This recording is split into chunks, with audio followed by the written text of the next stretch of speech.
Olá, nós voltamos agora com um novo formato para as nossas entrevistas, não é? Valendo-nos da tecnologia e também forçados por causa da pandemia que nos manteve reclusos, nós vamos conversar com personalidades que não poderiam estar aqui conosco ao vivo, mas estarão através das nossas chamadas. Nós estamos muito felizes aqui na Uniregistral, a Universidade Corporativa dos Registradores Imobiliários de São Paulo, com a presença do insigne Dr. Everardo Maciel, uma autoridade que o Brasil inteiro conhece e a quem deve tanto. Foi o chefe da Receita Federal e é um consultor que mais conhece direito tributário, as questões tributárias no Brasil. Dr. Everardo Maciel, muito obrigado pela sua aquiescência ao nosso convite. Bom, primeiro eu quero dizer que eu agradeço a sua gentileza, certamente se deve à nossa amizade, mas eu sou apenas um curioso em direito tributário e em política tributária. Mas quero cumprimentar a todos, agradecer o convite e dizer que estou à disposição para falar sobre o que for de interesse para a Uniregistral. Bem, hoje nós vimos que a arrecadação neste mês foi de 33% do PIB, né? Então já há um ufanismo. Opa, vamos comemorar. O senhor acha que deve ser celebrado assim esse aumento da receita? Não, essa carga tributária, nós estamos falando de carga tributária, mas os bons resultados de arrecadação devem ser sempre comemorados, mas estão muito longe mesmo, de representar algo que signifique equilíbrio fiscal para o país. Portanto, aí nós somos muito dependentes do financiamento por meio dos títulos da dívida pública. Então, está muito longe disso. Então, nós também temos que considerar o seguinte: é preciso ter muito cuidado para verificar se esse tipo de resultado tem natureza conjuntural, é algo incidental ou representa uma tendência estrutural. E, no meu entendimento, é circunstancial. Eu tenho acompanhado as suas manifestações, seus artigos, sempre preciosos, inclusive gosto muito quando o senhor usa alguma frase de um grande intelectual, né, da literatura universal, e eu vejo que o senhor tem uma preocupação com o tamanho, com a dimensão do Estado brasileiro. O Estado brasileiro não cabe no PIB, não é? E será que há alguma perspectiva de um enxugamento, doutor Everardo? Eu lhe digo o seguinte: nós temos muitos problemas. Nós temos problemas tributários muito mal formulados. De repente, por um surto, alguém aparece com uma solução que se supõe extraordinária, uma solução mágica para os problemas tributários. Nós não temos sequer estudos para qualificar a natureza do problema tributário brasileiro. Vejam o que fez a Espanha. O ano passado, em abril, vendo que o mundo está mudando, todos estão vendo mudanças de toda ordem, seja por conta da revolução tecnológica permanente, seja por conta das mudanças climáticas, seja por decorrência da globalização, reglobalização, e esses movimentos de globalização que vão e que vêm estão, inclusive, à mercê de questões como pandemia, como guerra e todo o resto. Enfim, um conjunto de fatos relevantes que me permite dizer que nós estamos no limiar de determinados modelos tributários. Aí o que é que nós fazemos? Apresento uma proposta de reforma. A Espanha, ao contrário. Percebendo isso, em abril do ano passado, constituiu uma comissão, não estou certo quanto ao número de integrantes, mas menor que 20. Tributaristas, economistas, que são raros, que entendem da matéria tributária, raros, caríssimos. E também servidores da Fazenda Pública. Portanto, gente do Estado, gente da iniciativa privada, da academia, e se pediu a essa comissão que elaborasse um projeto. Um projeto, aliás, antes disso, um diagnóstico com soluções possíveis para os problemas tributários. Essa comissão foi constituída em abril do ano passado.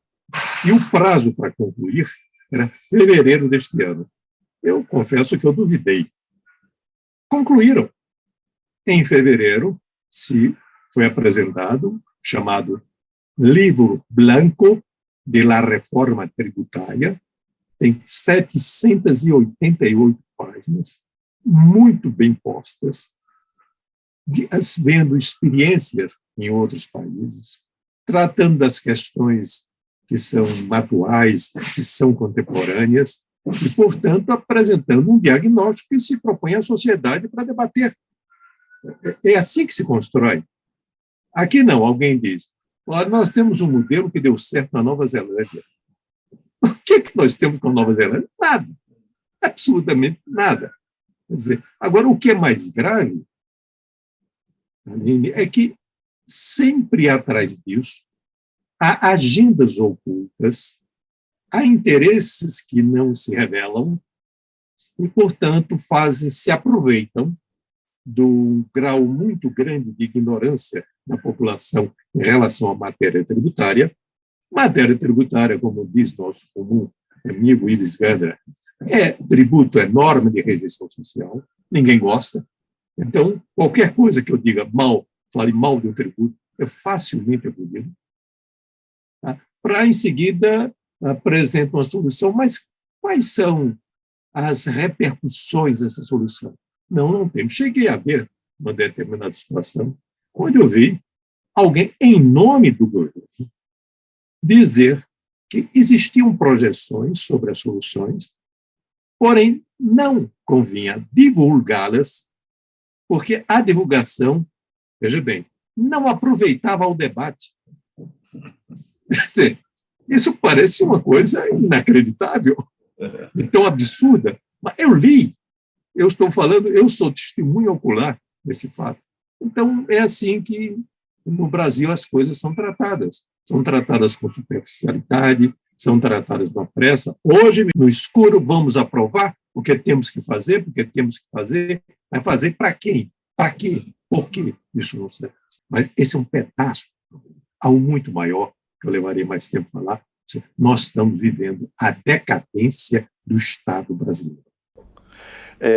Eu hoje mesmo estava pensando, doutor Everardo, que nós invocamos soberania, mas quando nós aprendemos na graduação que é soberania, não existe mais essa soberania. Hoje, chuva ácida não respeita a fronteira, contrabando de arma e até de pessoas, e esses grandes conglomerados que controlam as redes sociais, né, eles estão flanando, de certa forma, com desenvoltura. E parece que são até superiores à soberania. O que restou da soberania? Né? Como invocar uma coisa emocional, né, que não tem mais sustentáculo fático? Né? Dá um exemplo disso, veja bem.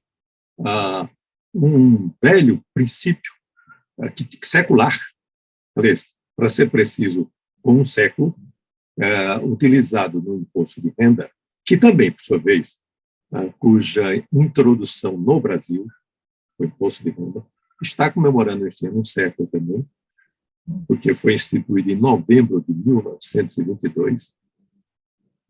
Pois bem, então, o princípio fundante em toda a legislação do imposto do mundo era o conceito de estabelecimento permanente. Quando é que eu digo que um estabelecimento, de fato, tem residência na jurisdição? Então, há regras que definem isso. O que é que aconteceu com o mundo? O estabelecimento está na nuvem. Na nuvem. Onde é que ele está? O estabelecimento está em que país? Qual é a origem, qual é o destino? Já não faz sentido. Nenhum sentido faz mais isso. Quer dizer, é uma mudança muito grande que nós estamos percebendo.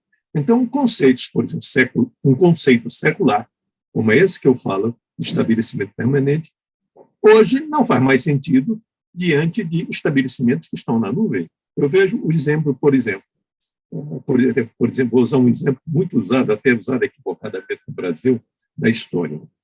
A Estônia, um país pequeno, muito pequeno, população menor que a do Distrito Federal no Brasil, é muito evoluído, que conseguiu fazer algo interessante, que foi a implantação a digitalização quase que absoluta. Eu vi uma informação que tem sentido meramente pitoresco, mas divulgada pelo Fundo Monetário Internacional, que dizia que o número de pessoas que aderem, ao serviço digital da Estônia é maior do que o número de nascimentos anuais. Ou seja, o que quer dizer? No limite, todos estarão ligados a serviços digitais. Já a própria noção de emprego não mais existe. Sim. Com a ideia agora de relações intencionalmente precárias, não mais de emprego, mas de trabalho. Sim. Portanto, um sentido mais amplo. E a Estônia, eu vi uma discussão no Brasil completamente equivocada, que diziam que só o Brasil e a Estônia não tributam dividendos. O que é um equívoco brutal, porque a Estônia, de fato, é o seguinte, só tributa dividendos. É justamente o oposto. Quer dizer, bom, mas depois dizer, não foi Estônia, é Letônia. Eu digo, também só tributa dividendos. Não, então é Lituânia. Eu digo, então é um curso de geografia, os países bálticos. É muito chute, né, doutor Everardo? Muito chute. Mas o que é que a Estônia fez? A Estônia criou a residência fiscal virtual. Então, eu conheço a empresa brasileira, fisicamente está no Brasil, mas tem residência na Estônia. E provavelmente nunca estiveram na Estônia. Sim. Esse é o mundo que nós estamos vendo. Eu li recentemente que há muitas empresas que procuram ter a sua sede em Delaware, né, que numa única cidade, o maior município daquele estado americano, tem milhares de empresas que têm a sua sede lá, não é? Essa fuga à tributação, né? Essa cidade chama-se Wilmington. Isso. E no eu li no seu artigo, li num artigo seu, no Estadão. No endereço, um endereço, melhor dizendo, é o domicílio fiscal de 256 mil empresas. Que loucura, não é? É um outro mundo, não é? E nós aqui, eu fico estupefato de ver que a nossa federação chegou a esse paroxismo de 6 mil municípios, né? A experiência aqui em São Paulo, com 645 municípios, eu diria que 90% deles não tem receita. Eles dependem do Estado e da União, né? Mas tem câmaras municipais, tem as prefeituras com todas as secretarias, tem chefia de gabinete, tem viatura oficial, né? Então, isso não é uma âncora puxando o Brasil para baixo, doutor Everardo? Sem a menor dúvida. Uma das patologias do Estado brasileiro é essa atitude permanentemente perdulária. Eu vou dar exemplos que nós nos acostumamos de tal forma que depois já nem mais questionamos. Me permita dizer, qual é o sentido da existência do cargo de vice-prefeito? O que quer dizer isso? É o quê? Para substituir o prefeito? Vai substituir onde? Quando? Fica fazendo o quê? Ou vice-governador? Ou vice-presidente? Preciso lembrar que o cargo de vice-presidente, originalmente nos Estados Unidos, era para prevenir uma situação de emergência dentro de uma guerra, mas no século XIX. Então, aí nós temos os vices. Suplente de senador. O que é isso? Que coisa é essa? Uma Câmara de Vereadores, nos municípios brasileiros com menos de 50 mil habitantes, que são 88% deles, ela se reúne 2 vezes à noite. 2 vezes à noite na semana, e as pessoas têm um salário de 10 mil, 12 mil reais. É por isso, eu integrei algumas comissões no Tribunal Superior Eleitoral, e numa delas eu vi algo que eu fiquei impressionado. Os dados da eleição de 2014, como bem sabem, os candidatos, quando vão preencher a sua ficha de candidatura, eles têm conjunto de informações para identificação e tem um campo para dizer profissão. Bom, e eu fiquei interessado em saber qual é a profissão dos candidatos a vereador. E constatei que 60% delas, a profissão é política. Virou uma profissão, né? Terrível. Partidos se converteram em sociedades empresariais. Com fundos bem consideráveis, né? 6 bilhões. É interessante como nós, às vezes, adotamos por uma boa intenção que se converte num desastre. Nós temos uma coisa que foi cada vez mais ficando desastrada, que era o financiamento das campanhas por empresas. Aí o que é que nós fizemos? Não. Empresa não. Tem que ser o Estado. Aí conseguimos fazer uma coisa pior. Uma coisa pior. Ou seja, convertemos, quer dizer, agora é o seguinte, meu partido não tem interesse em apresentar um candidato para o pleito majoritário. Meu interesse é formar a bancada na Câmara dos Deputados, porque esse será o critério para fazer a renda do meu partido. Quer dizer, portanto, conseguimos precificar completamente a atividade política. Outra coisa que eu tenho visto nos seus artigos e nas suas entrevistas é algo que eu partilho, que é o demandismo, a litigância, não é?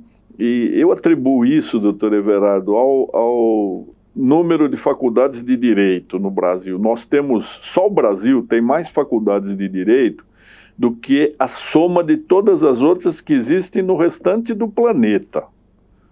E um ensino jurídico arcaico, que eu diria até necrosado, porque começa ensinando para a briga. Não há um pensamento de que o direito é ferramenta para solucionar problemas. Não, tem que entrar em juízo. Isso não é algo que parece que nós também absorvemos, já achamos normal isso. Vou dar exemplos. Vamos pegar no campo tributário. Os dados são do final de 2018. O volume de recursos vinculados a litígios na área tributária, quer no âmbito administrativo, quer no âmbito judicial, totalizavam 3 trilhões 440 bilhões de reais. Então, mais da metade do PIB. É algo para ir para o Guinness. Isso não tem paralelo em nenhum lugar do mundo. Agora, o que é que nós fazemos? Nós dizemos assim, o nosso problema é que nós temos um sistema complexo. Ele é complexo? Por que é complexo? Aí, então, as pessoas começam a trabalhar para não saber o que quer dizer a palavra complexo. Cuidado para não confundir complexo. O complexo não pode ser a medida de sua ignorância. Tudo que você não entende é complexo. É preciso separar com clareza 2 conceitos, ou 2 pares de conceitos, melhor dizer. Complexo versus simples, fácil versus difícil. Eu digo, o ato de respirar é um ato extremamente complexo, porque recruta o sistema arterial, o sistema nervoso, os pulmões, o cérebro. Porém, eu e você estamos respirando. Por que razão? Porque é fácil. Já um relógio de pulso é um dispositivo extremamente simples, mas com certeza nem eu nem você sabemos consertar um relógio de pulso, porque é difícil. Então, Há que, portanto, segregar o complexo e simples do fácil e difícil. O trabalho do administrador é fazer as coisas complexas serem fáceis. Mas complexidade é um fenômeno ontológico. As coisas são ou não são complexas. Eu não consigo fazer simples aquilo que é intrinsecamente complexo. Mas nós falamos assim, vamos juntar dois tributos para simplificar. Mas quem foi que disse que juntar duas coisas produz uma terceira mais simples? Eu uso sempre o exemplo seguinte. A glicerina é uma substância que a gente usa na pele quando leva uma queimadura, ou desse tipo, né? O ácido nítrico produz água forte, que o pessoal usa na joalheria para separar o ouro da prata. Os dois juntos convivem perfeitamente, mas se juntar, vira nitroglicerina, que é dinamite. Então, é preciso saber o seguinte, cuidado para não fazer um terceiro pior que os outros dois. Nesse caso, as leis sociais, se copiarem as leis físicas, não é, pior ainda mais, né? Fica muito mais grave, né? Então, assim, então veja bem, então, agora, quando nós falamos de litigância, não se discute a patologia processual brasileira ampla, que eu vou limitar-me aqui a tratar no campo tributário. O que é litígio tributário? Às vezes eu respondo algo que, às vezes, a pessoa não compreende e me diz, mas por que houve esse litígio? E a minha resposta é muito simples. O que podia haver? O que pode haver, acontece. O que pode acontecer, acontece. Então, saber assim, de onde é que vem o litígio? Eu digo assim, eu vejo três focos. Um litígio que é de iniciativa do fisco. E como esse litígio de iniciativa do fisco se expressa? Porque não há limites para o lançamento tributário. Eu quero dizer, pode a autoridade lançadora fazer qualquer lançamento, a qualquer tipo, a qualquer pretexto, e não resulta em nenhum dano para ele próprio, para ela própria autoridade. Porque alguém às vezes, não, mas existe o crime por excesso de exação, está lá no 316, parágrafo 1º do Código Penal. Digo, se conhece algum caso? Eu não conheço nenhum caso. Pode alguém me dar até um contra-exemplo. Então, é uma norma que absolutamente nova. Bom, isso já tentou ser resolvido? Sim. No próprio texto original, no anteprojeto do Código Tributário Nacional, na década de 50, que foi conduzido pelo grande Rubens de Souza, havia uma previsão da matéria processual. E eu tive o cuidado de ver uma coisa curiosa. Entre o anteprojeto e o projeto, ela foi sumindo. Quando vai para o Congresso, desaparece totalmente. E sempre me deixou intrigado. O que aconteceu? Aí eu vi que houve, na época, tomando agora os elementos históricos, uma grande reação dos processualistas contra o disciplinamento da matéria processual tributária no âmbito do Código Tributário. Mais adiante, Gilberto Julio Campos fez um esforço imenso para conseguir disciplinar isso. Mais adiante, na década de 70, se buscou aquilo que seria a solução trivial, a mesma de Rubens, a mesma de Gilberto, a mesma de Ataliba, que era integrar o processo administrativo judicial. Isto constou da emenda 7, em 1977.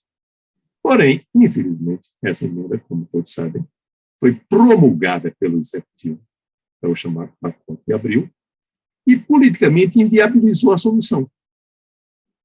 Então, nós continuamos, portanto, com essa desintegração que produz monstrengo, como a execução judicial da dívida ativa, um monstrengo, como a exigência de formação de depósito para o recurso judicial em matéria tributária e a falta de limites para a autoridade lançadora. Esse é um lado.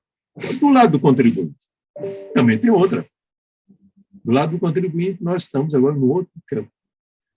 Como bem sabe, numa república, nós acolhemos vários institutos da Federação Americana, do Direito Americano, entre eles o controle difuso de constitucionalidade. E o controle difuso de constitucionalidade veio, e evidentemente também se aplica à matéria tributária. Esse é um detalhe. Então, tomando a Constituição de hoje, o capítulo da tributação, o número de palavras contida no capítulo tributário da Constituição brasileira é o dobro do número de palavras de toda a Constituição americana. Isso estimula largamente o questionamento pela via do controle de constitucionalidade da matéria tributária no Brasil. Com um detalhe, o prazo médio entre uma decisão de primeira instância em matéria tributária constitucional e o desfecho do Supremo, prazo médio é 19 anos. Nós chegamos ao paroxismo do quádruplo grau de jurisdição, né? E isso eu atribuo à fuga dos processualistas na Segunda Grande Guerra, que vieram aqui para a Escola Paulista de Processo e complicaram tudo, né? Eu brincava com a Ada Grinover, minha querida amiga, mas também o nosso judiciário não colabora, né? Ao contrário, há justiças que se auto-intitulam grandes arrecadadoras e com isso conseguem criar mais tribunais, né? Que não são necessários, né? Mas aí acende a volúpia da nomeação de mais desembargadores, de quadros funcionais imensos, né? E haja tributação, não é, doutor Everardo, para sustentar toda essa máquina. Sim, haja tributação, haja insegurança jurídica, sim, haja custo no Brasil e haja um país disfuncional. Sim. Aquele diagnóstico espanhol, não teria alguma coisa que a gente pudesse aproveitar, pelo menos como ideia? Como método, sim. Como método, para fazer a mesma... Sem a menor sombra de dúvidas. Isso está disponível, né, na internet, como método. Eu há muito tempo falo a mesma coisa. Quer dizer, o que é que se teria que fazer no país? Constituir uma comissão, como se fez na década de 60, na comissão que foi constituída primeiramente do Código com Rubens Gomes de Souza, depois a Comissão da Reforma, com Gilberto Godoy Campo e outros tantos, quer dizer, para que pessoas com independência, com isenção, pudessem formular qual é o problema tributário. Por exemplo, se a mim me perguntasse, e eu não quero ser dono da verdade, a principal questão tributária brasileira é a processual. É a processual. O resto não tem importância nenhuma. As pessoas ficam inventando histórias.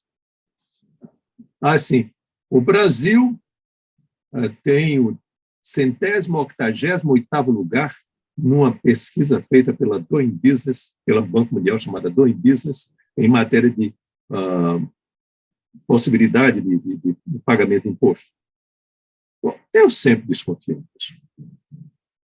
Desconfiei pelo seguinte: o Brasil talvez seja o país mais avançado do mundo em matéria tributária, em termos de uso de tecnologia de informação. Desconfiei também, eu vi uma coisa estranha. O número de horas utilizadas para pagar impostos por um longo período é constante, isso é impossível. Não aumenta uma hora, não diminui uma hora. Não é verossímil. Bom, fato concreto, isso que foi utilizado, aí a pessoa, dado que existe isso, vamos criar um IVA no país. Quer dizer, isso é um salto lógico assustador. Tá? Mas o pior, era falso. Em setembro do ano passado, o Banco Mundial resolveu, eles usam uma expressão, eu acho muito simpática, muito diplomática, resolveu descontinuar a pesquisa. Descontinuar é um eufemismo para dizer acabar com a pesquisa. Por quê? Por que razão? Porque investigações independentes constataram que as pesquisas tinham sido objeto de fraudes. A ponto de Paul Homer, economista sênior do Banco Mundial, Prêmio Nobel de Economia, renunciou a essa função para não compactuar com essas fraudes. Isso repercutiu aqui entre os registradores, porque o Doing Business apontava 14 procedimentos até alguém fazer o registro da sua propriedade imóvel. E houve uma luta grande até das entidades de classe para reduzir esse rol e mostrar que não eram exigências registrais, que o cartório ele fica um receptáculo, ele fica fiscalizador de outras obrigações, como obrigações tributárias, inclusive. Não é que seja essencial para alguém registrar sua propriedade, não é? A hora que conseguiu reduzir, acabou-se o sistema. Então, mas dizem que será substituído, não é, doutor Everardo? Não, eu já vi uns trabalhos onde tem uma pretensão de ter um novo sistema dentro de uma perspectiva completamente diferente, envolvendo agora diversidade, sustentabilidade e outras variáveis desse gênero. Mas a credibilidade fica definitivamente comprometida. Há coisas na vida que você não pode cometer um erro dessa natureza. Eu cheguei a perguntar a pessoas que foram do Banco Mundial, e vocês não desconfiaram que estava errado? Tá? Eu cheguei num debate, alguém dizer, não, mas o senhor está acreditando isso, mas há um contribuinte brasileiro que gasta 27 mil horas por ano para cumprir as obrigações. Eu respondi, olha, esse contribuinte eu conheço. E meu interlocutor se assustou quando eu disse que conhecia. Eu disse, eu não sei o nome, mas sei qual é o domicílio fiscal dele. Ele disse, onde é que fica? Eu digo, o domicílio fiscal dele fica no cinturão de asteroides, entre Júpiter e Marte, porque eu não sei se fez a conta, não existe tantas horas na translação da Terra, não. Passou, rodou várias vezes. Não tinha feito a conta. Quer dizer, é uma maneira assim, completamente, como é que eu digo, descuidada, para ser generoso, com que essas coisas são tratadas. Quer dizer, o Brasil tem um sistema burocrático. Sim, e daí? Daí você corta a burocracia. Quer dizer, são coisas distintas. Há questões procedimentais, há questões processuais, há questões de direito material, separa, segrega, há questões de federalismo, separa essas questões todas. Você, se não conseguir tratar, enxergando essas perspectivas distintas, você vai produzir saltos lógicos, onde você conclui que um problema de federalismo leva à conclusão para uma solução de burocracia, o que é completamente sensível. Há pouco o senhor citou a execução fiscal, que sempre foi uma pedra no sapato dos juízes que ficam numa situação incômoda, porque aquilo é quase que administrativo, né? Chega no final do ano, os prefeitos, para fugir à responsabilidade fiscal, inundam os cartórios de qualquer município com milhares de certidões de dívida ativa que não tem nem o nome, às vezes, não tem endereço. Então, aquela papelada vai originar processos. Isso justifica o pedido de criação de mais cargos, não é? Então, é um moto contínuo vicioso e prejudicial para o Brasil. Quando os cartórios poderiam cuidar dessa parte, se houvesse alguma discussão jurídica, né, nos embargos, aí sim o juiz entraria.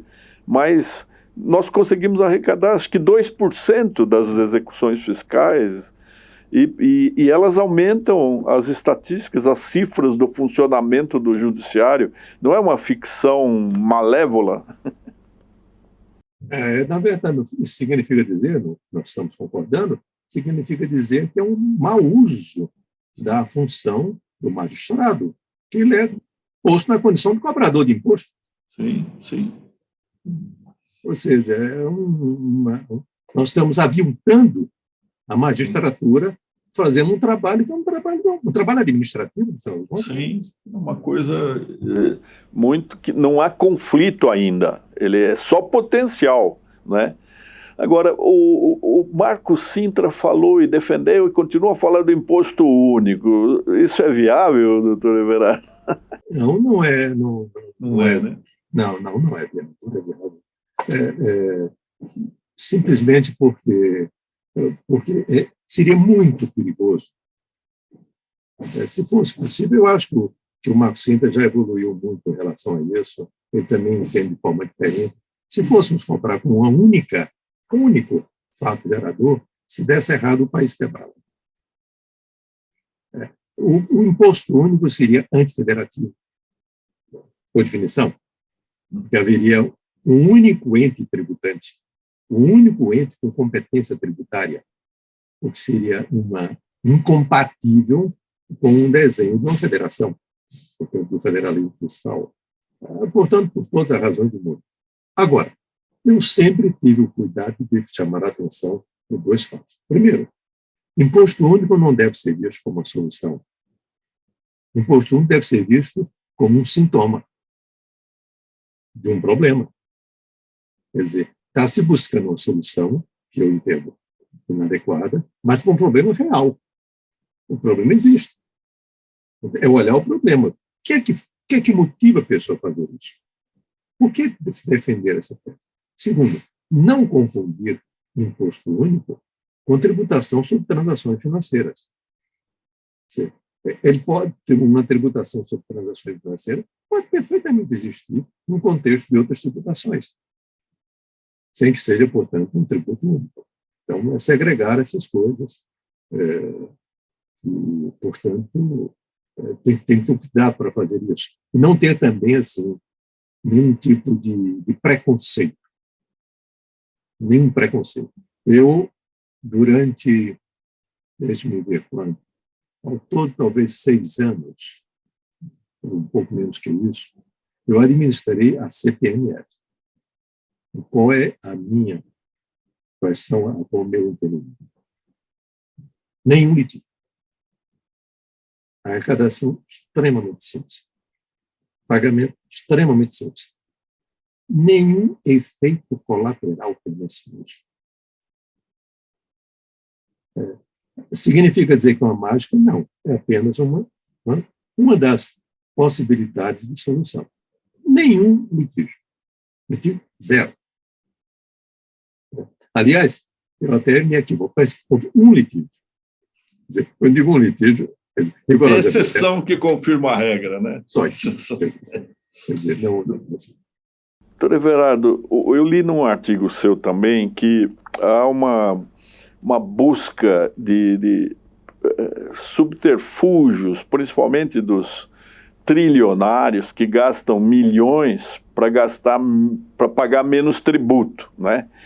Isso, aqui no Brasil eu vejo a busca aos tributaristas para encontrar fórmulas de pagar menos, mas porque há por trás disso uma desconfiança. Ou seja, eu tenho assim, a sensação de que meu dinheiro não está sendo bem aplicado, por uma série de razões que nós, não é assim, é o feeling do homem comum. O que o senhor falaria a respeito disso? Aí nós estamos falando de algo que começa com a ideia, e eu em artigo explorei, a ideia de justiça fiscal. Esse é o começo da história.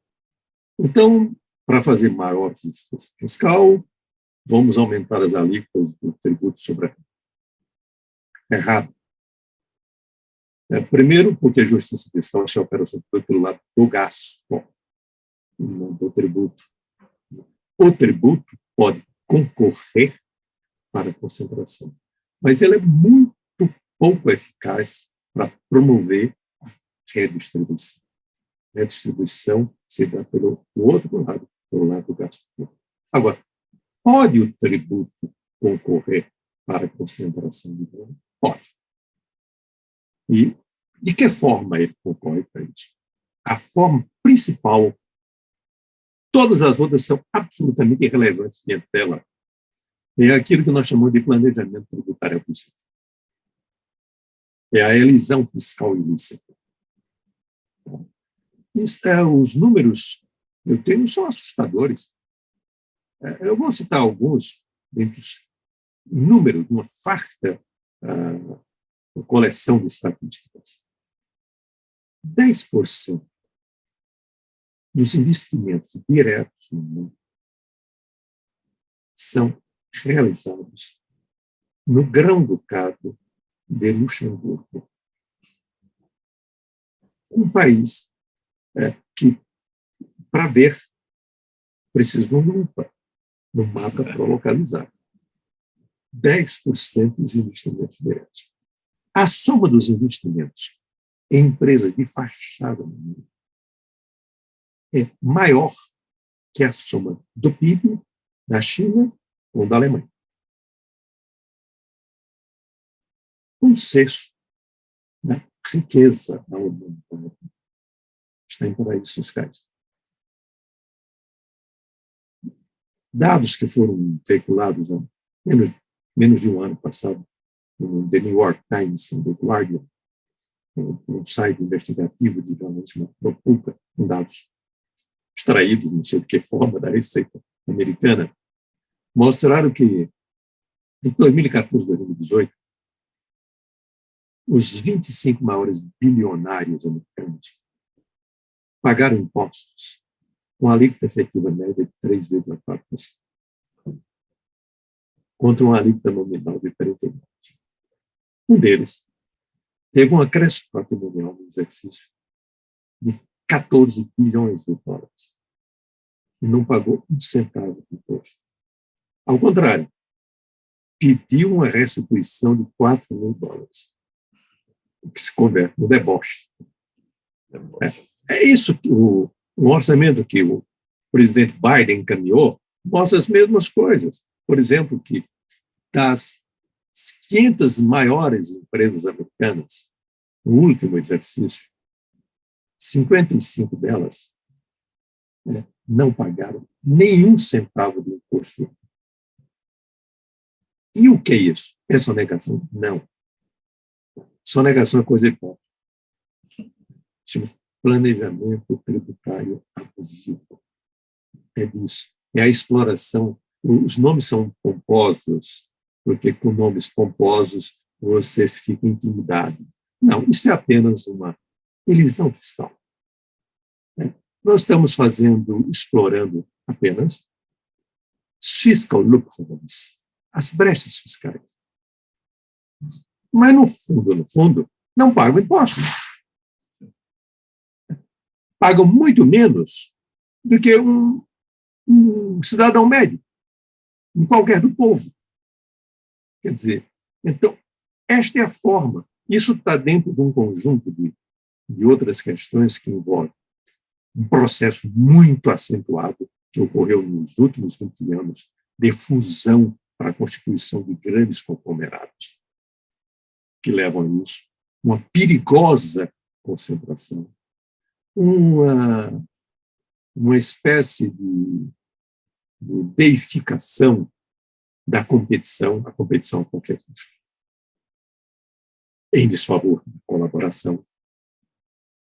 Isso me faz lembrar de uma frase dita por Roberto Campos, que numa conversa comigo, ele disse que não era o autor da frase, ele disse, eu sei que foi você o autor da frase, mas se não quiser, eu assumo. Mas a frase é dele. Ele dizia, mais grave do que profanar o sagrado é sacralizar o profano. Kiko, ele era excelente nessas frases. E a criminalidade organizada, que ela ganhou uma desenvoltura e uma musculatura grande no Brasil. Então, a informalidade, ela está muito ali conexa com a criminalidade organizada, não é? E aparentemente nós convivemos. Então, no ângulo tributário, o que o senhor enxerga nisso? Também o tributo é um ótimo instrumento para lavar questões associadas ao crime. Mas tudo isso tem uma espécie de uma grande cumplicidade generalizada. Como é que eu digo cumplicidade? Veja bem, nós estamos vivendo essa tragédia, que é essa guerra da Rússia, a invasão da Rússia na Ucrânia. E, de repente, começa a dizer, vamos agora tomar providências contra oligarcas russos, contra Putin. Mas vem cá, se toma essas providências porque ele está fazendo uma guerra, ou não deveria ter tomado antes, porque, a rigor, são atitudes criminosas igualmente. Ou seja, há uma espécie de, eu vou usar uma expressão muito usada originalmente criada pela grande pensadora Hannah Arendt, é uma espécie de banalização do mal. Não, mas isso não é nada demais. Nós temos que estimular a competição. Mas é a competição de fraudadores? Quer dizer, é isso que se quer? Não, mas ele está apenas utilizando, explorando as brechas da lei. Mas isso está correto? Quer dizer, eu não vou chegar nem a fazer uso de ideias tão poderosas como o imperativo categórico kantiano. Eu estou falando de coisas mais simples do dia a dia, de coisas mais triviais. Quer dizer, nós nos acostumamos com isso, é normal. Não, ele está apenas se defendendo. Como defendendo? Defendendo as custas dos outros? O que é isso? Quer dizer, falta um primado de valores. Sim. Falta o primado de valores. Quer dizer, quando eu digo eu me posiciono contra a Rússia, eu vou trazer problemas para mim. Mas meus valores são maiores que os problemas. Sim. Quando eu começo a buscar acomodações em detrimento dos valores, tudo é possível. Tudo começa a se tornar razoável. Doutor Everardo, um tema que interessa muito aqui para os registradores é a questão da regularização fundiária. Nós temos um percentual imenso de imóveis no Brasil que não estão regularizados, não estão registrados. Isso impede, por exemplo, que nós possamos coibir a grilagem na Amazônia, porque vai punir quem? Se ali não há um titular dominial que pudesse responder pela preservação, etc. O senhor acha que a regularização fundiária é uma política que viria contribuir para uma certa maturidade da República Brasileira, ou o senhor acha que é uma questão menor? Não é menor, é uma questão essencial. Agora, com um detalhe, não é só a regularização fundiária rural, mas rural e urbana. Sim, também. Quer dizer, será possível que todos os anos, eu vou ter dificuldade de lembrar qual foi o ano que não aconteceu isso. No mês de janeiro, não é no mês de agosto nem setembro, as enchentes e os problema no morro, enchentes, toda aquela morte. Mas será que nós vamos continuar admitindo a construção, que isso decorre, portanto, de um processo frágil de regularização, em áreas vulneráveis? Quer dizer, ou isso que eu falo no campo urbano, se aplica também no campo rural, no campo, quer dizer, em relação às florestas, portanto, na proteção do meio ambiente urbano e rural. Quer dizer, mas para isso tem que ter uma política de regularização, e isto é ridículo. Isso acontecia em relação ao registro das pessoas físicas. Quando eu assumi a Receita Federal em 1995, existia 104 milhões de registros no cadastro das pessoas físicas, no CPF.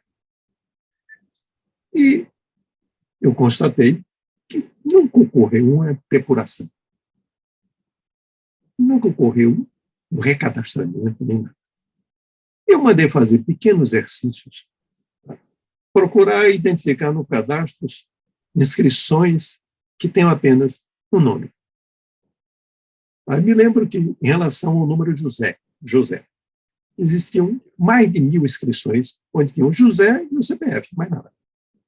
Pessoas, a mesma pessoa, que tinha 20, 30 registros de CPF. E, devo dizer, não era necessariamente uma pessoa mal intencionada, não. No caso específico que eu vi, era uma pessoa simples, era uma pessoa aposentada que foi informada que, para receber o dinheiro da aposentadoria, ele tem que tirar o CPF. e todo mês ele tirava um CPF para receber a aposentadoria dele. Ele achava que não ia receber o dinheiro dele. Bom, então onde é que estava errado? Era o sistema que está errado. Não era ele, não. Ele, coitado, era apenas uma pessoa ignorante. Bom, aí disse, primeira providência, vamos criar um sistema, uma barreira, um filtro de entrada. E esse filtro envolvia o nome, o número, a data de nascimento, o local de nascimento e o elemento definitivo, o nome da mãe. Então, com isso, eu compunha a ideia de CPF. Nós barramos. Agora, mas eu tenho que tirar essas pessoas, tirar o que não existe. Aí eu me defrontava com um problema que você conhece bem, estava dentro da prova diabólica. Eu tenho que provar que não existe. E, como bem sabe, a prova diabólica só se resolve por critérios indiretos. Então, eu tenho que criar critérios que, não satisfeitos, permitam dizer que não existe, porque eu não posso fazer diretamente. Então, nós criamos um modelo para fazer isso. Todos têm que fazer declaração. Quem tem que pagar imposto, quem não tem. Bom, mas se essas pessoas, a declaração tão simples, eu próprio que fiz, que pude constatar que a pessoa não levaria mais do que 3 minutos para fazer. Era uma declaração binária. Mas vamos aí, então, fazer assim. Então, ótimo, vamos fazer para todos. Vamos criar a declaração de isentos. Criamos. Então, mas acontece o seguinte, temos já a internet, mas as pessoas não têm internet. Então, vão fazer em papel. Mas o custo de processamento de uma declaração mais baixo possível era R$1. Mas nós estamos falando de 60 milhões, então me custa 60 milhões de reais. Tornava-se inviável. Bom, isso deixou a gente um grande desalento. Até que tivemos uma ideia, em cima de olhando as coisas do dia a dia. Eu próprio tenho participação nisso, que é constatar que as pessoas usavam loteria esportiva. E por que não usar loteria esportiva para fazer a declaração? Nesse caso, ele sabe fazer. Custava 26 centavos e ele poderia assumir a conta e a conta caía para zero. No primeiro ano que fizemos, 26 milhões de pessoas fizeram a declaração assim. Depois queríamos a declaração por telefone. Simplesmente discando. E fazendo isso, chegamos na época a mais de 2 milhões, eu não me lembro exatamente quantos, de declaração. Fato concreto, objetivamente, conseguimos eliminar 60 milhões de registros CPF e ninguém percebeu. Hoje, o registrador civil, ele já tem a prerrogativa, a incumbência de criar o CPF junto com o assento de nascimento. E funciona bem, meus netos todos que nascem aqui na Promatre, eles já saem com o CPF, né? Eu devo dizer que o primeiro CPF de pessoa da cidade foi meu neto, que fui eu que introduzi o meu. Beleza, beleza. Quantos anos ele tem hoje, doutor Everardo? Justamente 20 anos. Oh, beleza. A minha neta mais velha vai fazer 15, então chegamos com tudo pronto. Mais velho que você, né? Não, nada disso. Mas, doutor Everardo, o presidente que vai assumir em 1º de janeiro de 2023, o que é que o senhor recomendaria que ele fizesse em relação aos tributos, ao problema tributário? Porque reforma com esse Congresso parece difícil, não é, doutor Everardo? Olha, eu entendo o seguinte. Nós temos problemas tão grandes, de tal de envergadura, em todos os campos, né? Na fisiologia do Estado brasileiro, onde a questão tributária é apenas um aspecto particular. Eu vou dizer a você o que eu penso. É um pouco assim, tipo um pouco receoso, mas não vejo outra possibilidade. Não vejo possibilidade de resolver isso, a não ser com uma Assembleia Constituinte exclusiva, revisional. Veja bem, não é uma Assembleia constituinte exclusiva, mas umas que vai tratar de determinadas matérias. Portanto, revisional. Então, fora disso, é impossível. Vou usar aquela frase atribuída a Giordano Bruno. Como é que eu vou pedir aos donos do poder a mudança do poder? Dizer, olha, vamos fazer agora uma nova regra orçamentária. Mas quem é que vai mudar essa regra orçamentária? São os donos do orçamento? Vão rir de mim. Vão achar por engraçado. Agora, para que alguém consiga encampar uma tese dessa e fazer prosperar, requer uma liderança política expressiva, importante. Não é qualquer pessoa que possa fazer isso. Mas eu estou convencido, eu estou fazendo um levantamento muito minucioso de tudo isso. Tá? Já é uma coisa bem alentada, onde depois que eu vi o tamanho desse problema, não há outra hipótese. Vai gerar um livro, não é, doutor Everardo? Vai ser um livro. Porque é muita... Então, talvez assim, o perigo é que pode se converter numa arma, de tão pesado que fica. Não, acredito no seu poder de síntese, mas, doutor Everardo, eu agradeço muito, a Uniregistral agradece muito, espera que o senhor tenha um bom atendimento por parte dos registradores imobiliários, que depois da Constituição de 88, há concursos, e concursos muito árduos, né? O concurso é mais severo do que para ingresso na magistratura. E então nós estamos notando uma evolução. É quase tudo eletrônico, está bem facilitado para tornar a aquisição imobiliária e a proteção dos direitos reais mais eficiente e mais segura, não é? Duas coisas curiosas. Que a pessoa que me ajudou muito a resolver o problema do CPF é precisamente um dos concursados que você se referiu hoje. Olha aí. Eu não sei, eu talvez esteja aposentado, não sei. Mas, então, exatamente uma dessas pessoas que está lá, me deixou para cuidar disso. Então, uma larga experiência. Segundo, aí já não para você, mas para os que nos veem e ouvem, eu tive o privilégio de ingressar na Academia Internacional de Direito e Economia, justamente na honrosa companhia de José Narema. Obrigado. Eu é que fiquei honrado, que é isso. Porque de economia, doutor Everardo, não conheço nada, nem para mim mesmo, sou um péssimo econômico, né? Mas estamos sobrevivendo. Mas muito obrigado. Quando o senhor estiver aqui em São Paulo, venha visitar a Uniregistral, tomar um café conosco, né? E vamos continuar seguindo os seus artigos, as suas entrevistas, porque sempre aprendemos com o senhor. Muito obrigado. Quero agradecer muitíssimo o privilégio de estar mais uma vez conversando com você. Estamos sempre às ordens, quando precisar. Não receie, não hesite em convocar, gostaria de presente. Muito obrigado. Gostaram da entrevista? Então voltem para as outras. Muito obrigado a todos e até a próxima vez.